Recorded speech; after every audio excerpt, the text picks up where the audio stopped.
It's really about how people work through the strategy. When leadership has clarity, the rest of the organization can have clarity. Work is a joyful place where we should be expressing our fullest potential. I always say business is easy, people are complicated, right?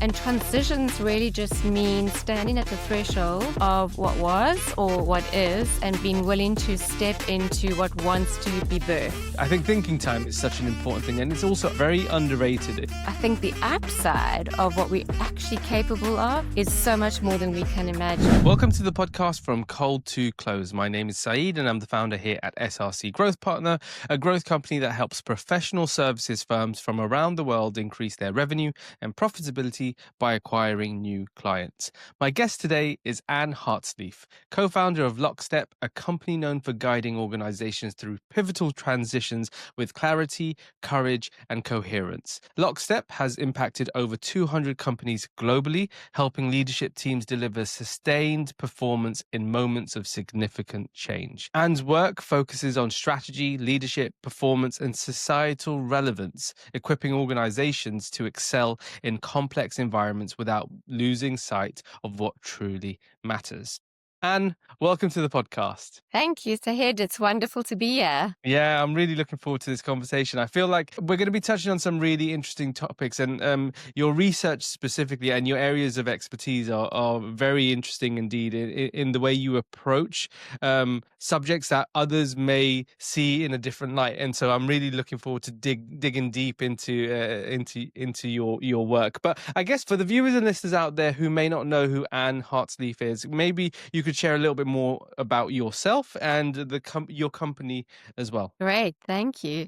Sahid, I'll start by saying that it's no mistake that I really believe that business can be reimagined, and that thought started for me really young and early on in my career. I'll never forget it. I was in London at the time, like most South Africans are, and now spend a lot more time in London.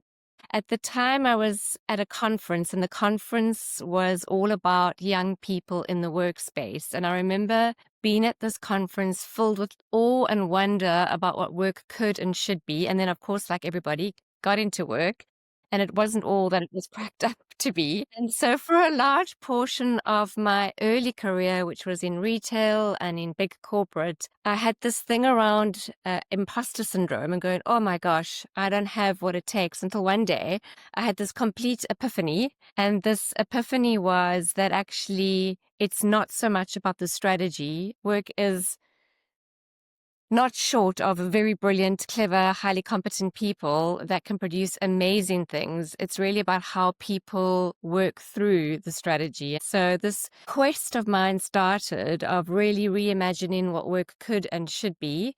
And that is coupled with my background, which has been an elite gymnast for many, many years. So I believe in what I call the bright side and the dark side of resilience. And a little bit more about me is that I am married. I have 2 children that continue to be my biggest teachers. They are well into their teens now, so it's interesting times, but in the best kind of way. And Lockstep was really founded from that belief that I just shared, that work is a joyful place where we should be expressing our fullest potential. And by that, I mean full performance, high performance, and full creative expression, and bringing those 2 things together. And I feel immensely privileged to be doing this work. It does often not feel like what a job should feel like. And I liken it very much to a calling that I happen to get paid for. So I consider myself really lucky.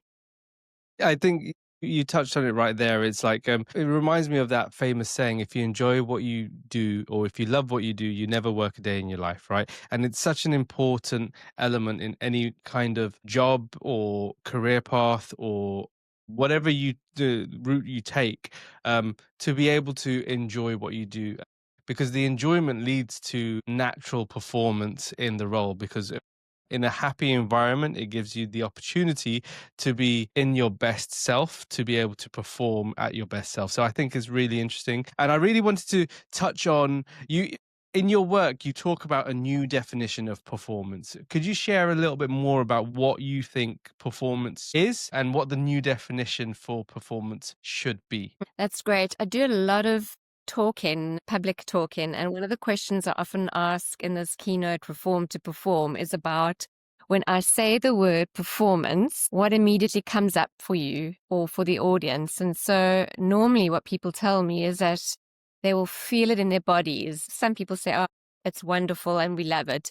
But the majority of people will say things like stress, things like anxiety, things like pressure. And truly, that is not what performance is meant to be about. For sure, there is healthy stress and there are times of extreme delivery. I'm not saying it's all roses every single time we need to perform. But if that is the overarching feeling that performance brings up, something is wrong.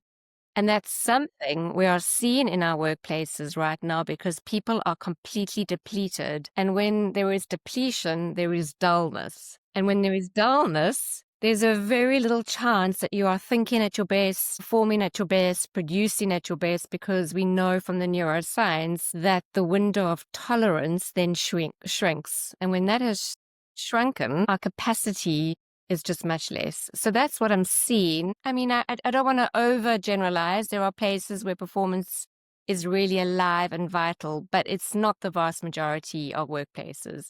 So that's the current construct that performance is finding itself in at the moment. And I talk about this new definition because I think the world is calling for this definition, which just simply says expressing yourself through your natural gifting and being secure in your identity so that you can do it. And it's not great shakes. It's not anything that is like, oh my gosh, that is revolutionary, but it is distinctly different because people think they've got to be something they're not at work. And I think that's the first great mistake. And business in itself is calling for wholeness. And wholeness can't be there if we don't have people that are secure enough in their own identity to be able to perform, to be able to creatively express themselves and to stand in their gifting, because that means we need to be able to take the feedback where we potentially aren't doing as well as we are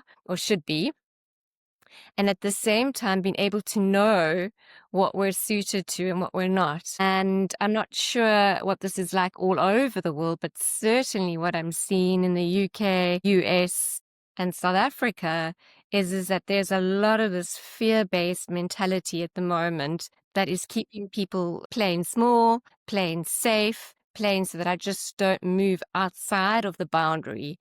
And I think if we're doing that from a position of being strengthened in our own identity and really taking what I call mitigated risks, in other words, not just risk at all cost, I think the upside of what we're actually capable of is so much more than we can imagine. And so I link this definition of performance certainly to what is my own personal purpose, is to be able to call out the greatness that sits at the heart of every individual, every team, and every business. And calling out that greatness, really all it entails is affirming people and organizations in the truth of who they are, because then you are performing. So these things are all interlinked and they're rooted in deep psychology. But whenever I work with these principles with people, we see performance unleashed in a way that we couldn't have imagined.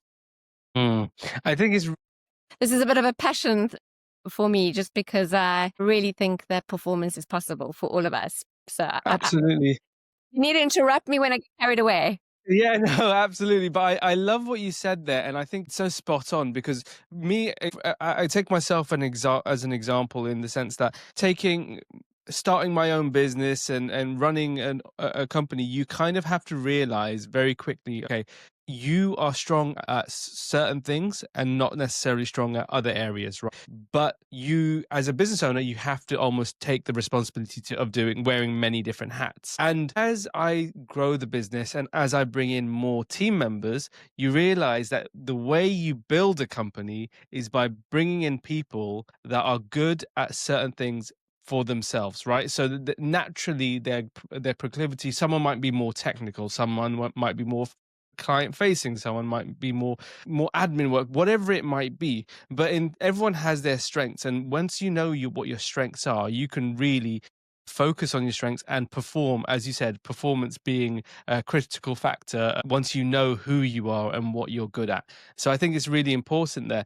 I think following on from that, what's the framework that needs to be followed to improve performance within an organization? And what do you do when you come into when Lockstep comes in? What is it exactly what you do to help that performance to Yeah, improve? thanks. That's a great question. So the first thing we typically do is we look at the transition that a business is in. In other words, what is the current state of play? Most businesses, and well, I should say like most people, are in a place of transitioning. In other words, we're evolving and we're evolving all the time. And transitions really just mean standing at the threshold of what was or what is and being willing to step into what wants to be birthed. And people often will say, "Oh, we're going through a transition," but they stop there and then they start bringing in change management and all sorts of fancy long processes that inevitably become quite transactional, which is in the face of what they really want to do, which is transform. So what we'll normally typically do is we'll really define the type of the transition a business is in. And there are 6 main transitions that businesses normally fall in, and for sure there are the outliers, but we'll identify one of those 6 transitions because in there lies the nuance. So people usually say, "Oh, we want to scale." Well, scale isn't a transition, it's an ambition. What is the actual transition that you're in? And so once we know the actual transition and we've named it and we've articulated it, then we can start doing the work that that particular transition requires. So that's always the first step. And then the second step is working with what we call the transition code, which is a piece of IP that is very human by nature, but it's also got performance at the heart of it. And this code together brings what I call the performance integrated with humanity into the business. So what it does is it circumvents just a laundry list of processes. For sure, processes are important. I'm not saying we should throw all rigor away. Rigor is absolutely important. There are things that need to come first, second, third, and fourth. But we've got to remember that each business has a soul. And I know people go, "That sounds a little bit soft," but it really is true.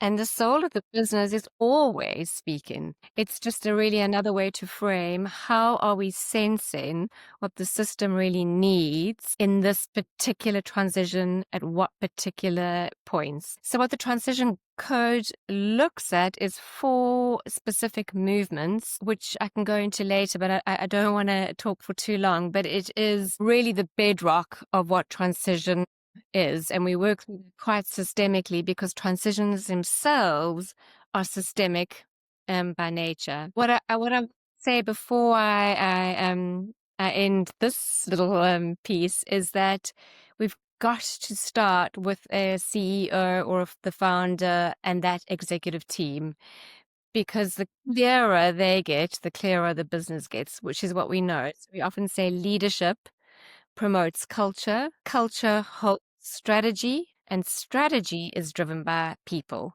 And so starting with the leadership team working through this framework is always the best start, and not to rush it. Actually, we'll often just say to a leadership team and an exco team, there is a point where you need to have speed and momentum, and that's got to come because we can't all navel gaze forever. There's work to be done, but we can hold the present and the future at the same time, and that itself is a skill. And if leaders haven't internalized what this transition or this change or this transformation needs to look like at a level deeper than just process, it never sticks. And actually, it's just a royal waste of money, because inevitably there will be big parts of failure in that, because you can only put a band-aid across things for so long before they fall apart. No, absolutely. I think it all starts from leadership, right? And leadership has a huge role in everything that takes place in an organization and within a company. And what you said there, it resonates in the sense that when leadership has clarity, the rest of the organization can have clarity, which is super, super important. When you talk about transitions that businesses and companies may go into, can you give some examples of the types of transitions that companies may go through? and once you've identified that, go then how you would break that down. Yeah, Yeah. sure. So there's typically these six that I mentioned.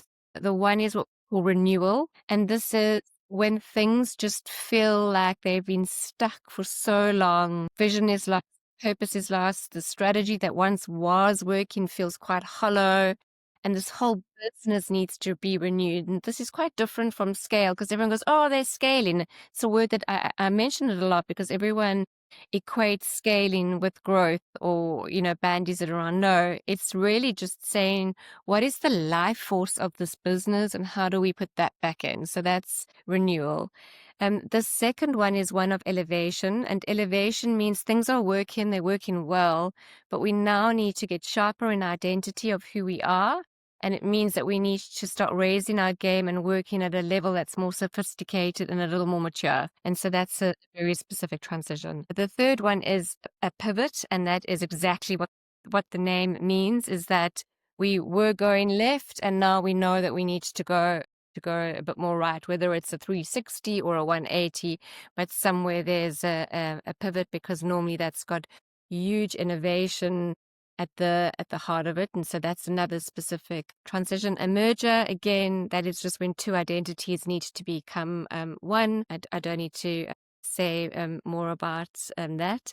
So what have we got there? We've got renewal, elevation, a pivot, a merger, and I am forgetting the other two. What elevation says I'm on the spot here. Expansion. Expansion is the next one, and that is typically like an expansion, whether it be new geographies, whether it be expansion of cultures, whether it be an expansion of new product lines coming on. I mean, it could be anything. And the last one is a contraction.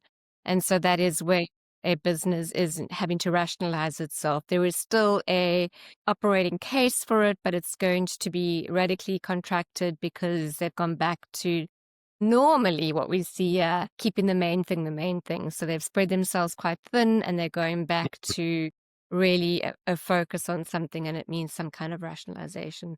So those are the six, and typically it amazes me at when I speak about them, they sound quite obvious, but how when we speak with CEOs, they will identify themselves in the wrong transition. They think they're in an elevation when they're actually in a renewal. And so therefore they have the wrong initiatives supporting the transition that they actually need, because the initiatives and the internal work and the external work and the strategy work is very different in all six. It's not a plug and play, and it definitely can't be. And so there are two things we'll do once it's been identified. The first is working with the transition code. And then the second is actually looking at what does wise strategy need to look like now. And the prefixes here are really important, because strategy done in the old way is no longer going to work. We've got to bring wisdom to this. Strategy, enlightened leadership, codified performance. So really codifying what does performance look like now. And then the societal relevance piece, and dancing around those 4 blocks whilst teaching people and a whole organization to transition through this code really well, because both of those things need to be in place. It makes a lot of sense, your approach, and primarily those 6 transitions that when you do articulate them, it seems obvious, but you need to also articulate them, right? Because if you can't articulate them, or if you don't know, if it's not structured out in front of you, it's very easy to just go about your day to day thinking you're in one thing and not the other, or doing the wrong activities for where you are in the business, right? Or as a company. And so I think it's really important, as you mentioned there, to you're essentially getting it right at the start so that the rest can flow through, which is super important.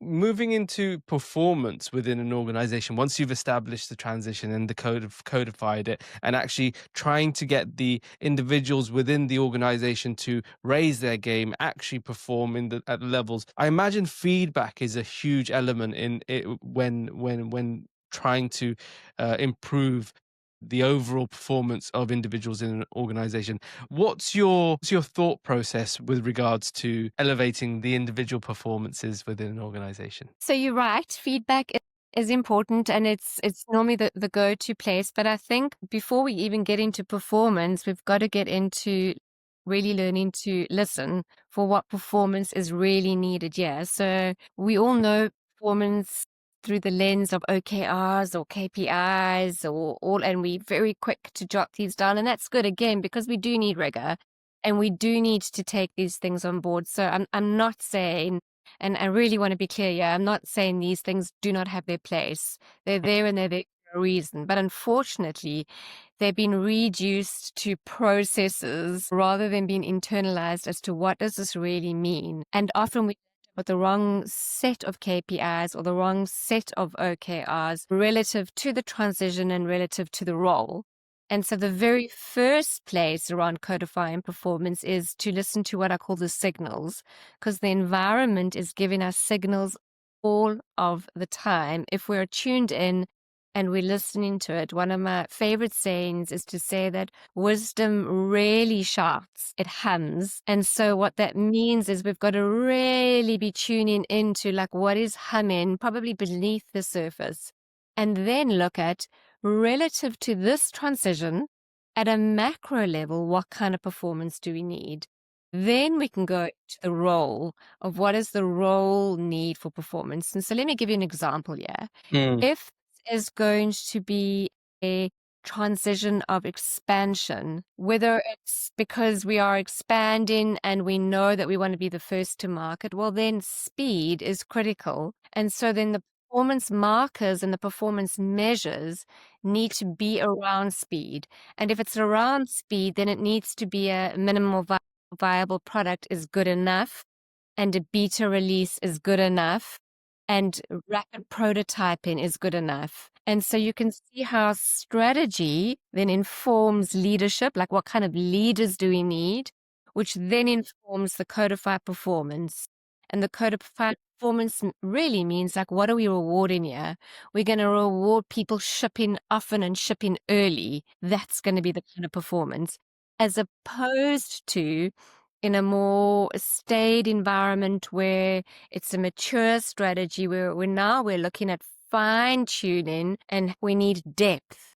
Then we are really going to be codifying the performance for how well thought through is this rationale. Are we really mitigating for risk at every kind of eventuality?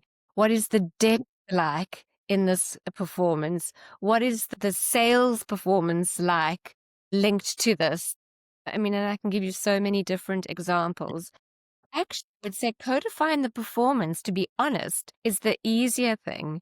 The enlightened leadership that links to codified performance is the trickier part, because the codifying the performance is the external proof points that we're actually performing well and we're meeting targets, but actually allowing people to be able to live through that performance so that they can deliver is an always on type of mentality, which means I'm comfortable enough to be able to take feedback in real time and to shift and change, which then requires us to have quite a regulated nervous system and to be able to really pay attention to what our nervous system is doing and telling us, which is again a muscle that I don't see really being fine-tuned into business. We've relegated that kind of talk to things like psychological safety, which no one really even knows what it means anymore. It's become a lovely buzzword to say, I can't do that because I don't feel safe here.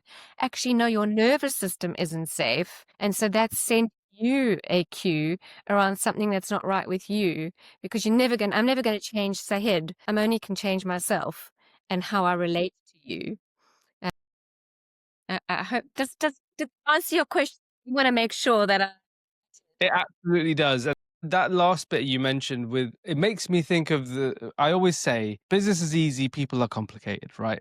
And it kind of ties into your point with the leadership enlightenment element, where one of the hardest elements of once you've got the code, you've got the codified rules and you've got everything that's external, but often the people element of any kind of process is the bit where you have to overcome certain aspects. So people have beliefs, people have expectations, people have understandings that need to be molded, changed, or even adapted to where they are at the moment. And so absolutely, I think that once you given clarity to the leadership team and then it follows through like a nervous system throughout and permeating throughout the organization, it can have a really profound effect on the company itself. But I want to touch on the nervous system of a business that you touched on there, because it's a really interesting concept. And I'd love for you to expand a little bit more on that if you could. Yeah. So there's this wonderful saying that says nervous systems read nervous systems. And so if you think about that for a moment and you think about organizations that just can't get unstuck, it's normally because you've got all of these people that are wired and shaped in a certain way. And they are all vibrating off one another. And I don't mean that in a weird kind of way. I just mean that in like the natural physics and the biology of people, and never ever stopped to reset this. So instead, what we do is we think, oh, we've got to give more inspiration, and so then we have a founder or a CEO standing up and trying to like pick up morale and give people this visionary speech, which is great for the next 24 to 48 hours. And then it becomes unstuck and the same loop continues. What we really need to be doing here is remembering that if we think about the science of the neurosystem and the neuroscience of the nervous system, what really it's telling us is that we've got this vagus nerve that you probably have heard about. Off this vagus nerve are tiny little branches. These branches, if you could just think about this metaphorically, are always taking pictures and they hold onto those pictures in the body. So when we're feeling stressed out, often we'll go, oh, I know this feeling. We may not be able to articulate it because all of this happens below consciousness. So if I go straight back to these signals, this is really a nervous system read. So when people are saying they're going to deliver something and they just don't, when people are missing deadlines, unaccountable, not having the brave conversations, not really interrogating things enough, all of those, I really believe, are around if we're not having people that just don't care. I'm talking about people that are fairly committed and like on board in some way. Those are all nervous system reads that there's something else here that needs to be rewired. And often this means is why I said it really, this part of leadership is much more important, because if the identity around leadership hasn't been taken seriously, it means that we don't have leaders that are able to reset things by simply putting their voice to things, by being vulnerable, by saying, hey, this is what I'm sensing in this organization or in this business right now. I'm sorry about the way I've led you. Guess what? You know what happened to me when I was, I don't know, my last job, and I can see I'm playing this out. You don't need to be kind of overly vulnerable. That's also become a buzzword. It's about appropriate vulnerability and actually providing another way for people to say it's okay for you to feel this. Just some part of just acknowledgement around what is really going on here. That just simple acknowledgement often allows people to rewire themselves, because all of a sudden something that's very abnormal becomes normal. Now, it's not just as simple as that. Often if people are in like the very red zone and burnt out, they're not going to suddenly not become burnt out. But what it mean that they can start giving voice to things and start acknowledging things, start noticing things and start naming things. And I think often we're looking for perfect organizations. And so we do this pretense of, look how great we are. And whilst that's very visionary, inverted commas, or everyone very motivating, it lasts only so long. I think the world right now is so wary of people that aren't truth tellers, or so wary of things that don't have real purpose, that it just won't last, and it's not gonna fly in businesses today, unless you're working for just that paycheck. In that case, it's fine. And I say that with full respect, because some people are, and they're not doing that because they want to. They're doing that out of absolute necessity. So I have respect for that. But I'm really talking about people, and I believe that this is the vast majority, could be making work love made visible, which is really what I think work is. Yeah, no, I completely agree with you. It's an important aspect of, you spend more time in the workplace than any other place, or working than any other area of of your life. So 100% it's super super important to understand how an organization works and how you can actually reset yourself and rewire yourself, as you said, to be able to go again and go in a better way. And I could be talking to you about this. Has been so fascinating. I could be talking to you about this all day, but we have to jump into the next segment of the podcast, which we call the Entrepreneur's Room. And that's a series of questions we'd like to ask all of our guests to give our viewers and listeners an opportunity to understand how business owners and business leaders think and operate when running their business. So, at this stage of the podcast, I always like to ask the same question, which is, how are you currently spending your days as a leader of the business? Great question. So there's the way I'd love to be answering this, the theory right way, and then there's the truth. I'm going to give you the truth. If I think about my week, I normally block my week into 5 days, and so I spend my time once a week with the internal team, and so that's just setting them, giving them set direction. About 2 days on pure client delivery, and one day I normally reserve for what I call creative development, and this is for thinking time, creating time, building and design time. It truthfully doesn't always work like that. It never does, Do does that it? one full day would be my ideal, but if I get a half day right, or even 2 to 3 hours right, it's a win for me, because that's become absolutely critical. I asked that question to many, many entrepreneurs, and it's always interesting to hear the answers from everyone because there's so many commonalities of like the amount of different things that you have to do. But because as a leader of the business, it's so important to do so many, break yourself out into so many different compartments. And I think thinking time is such an important thing. And it's also a very underrated. Just to take some time away from devices, away from internet and everything, and just actually sitting down and thinking about what needs to be done and actually, I guess, reflecting on what you can be doing or what you have achieved as well, for sure. Yeah, I'll be honest and say my first signal around my nervous system is if I don't do that and I'm keeping on the just answering quickly, responding, and in that go mode 5 days a week, 7 days a week, 24/7, it's become my signal that I'm dysregulated. Um, because it takes me back to the days when I thought I was very productive, but I was just kind of going because I thought I had to. And I learned that thinking time, it's just actually a non-negotiable if I really want to perform in. Yeah, I love it. I love it.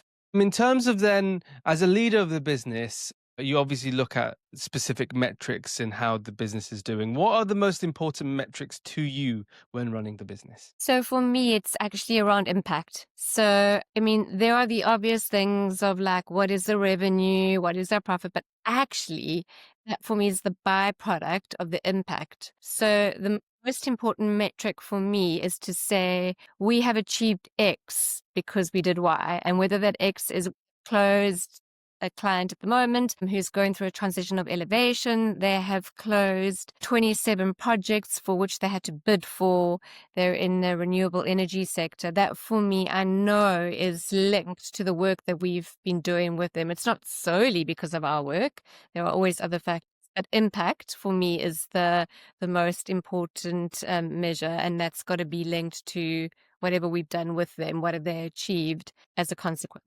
Having a greater impact, very much so, creates better relationships, creates better opportunities in the market as well. So it Yeah, makes sure. a lot. Yeah, for sure. And how are you currently growing the business? What kind of business development activities are you doing to grow the business? So that's a really interesting one, because we're in the middle of this move from what we would have called pure consulting to more of a platform-based business. So that's we're kind of in that transition and ourselves. But I don't see business development as something that is ring-fenced as one thing on its own.